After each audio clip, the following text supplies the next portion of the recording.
এতিয়া east India কোম্পানীৰ এতিয়ালৈকে আমি যদি যাত্ৰাটো চাওঁ, জাৰ্নিটো চাওঁ, তেতিয়া আমি দেখিবলৈ পাওঁ যে এই কোম্পানীটো গঠন হৈছিলে কোন চনত?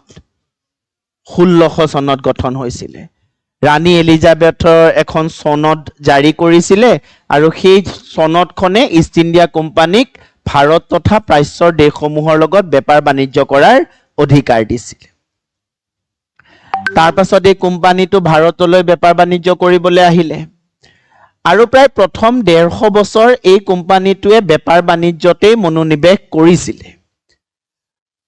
তাৰ পাছতে আমি 1757 চনত দেখিবলৈ পালো পলাশীৰ যুদ্ধ আৰু আমি দেখিলো যে পলাশীৰ যুদ্ধৰ পৰাই বংগত ব্ৰিটিছসকলে পৰোক্ষভাৱে শাসন কৰিবলৈ আৰম্ভ কৰি দিছিলে।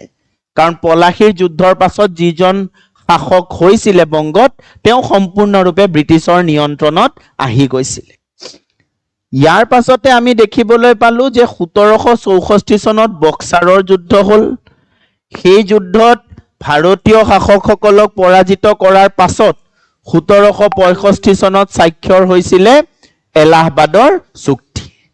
এলাহাবাদৰ চুক্তিৰ পাছত বংগত দ্বৈত ব্যৱস্থা আহিলে আৰু তাৰ পাছত এই দ্বৈত ব্যৱস্থা বাতিল কৰা হ'ল 1772 চনত। কোনে আহি বাতিল কৰিলেহি? ৱাৰেন হেষ্টিংছে।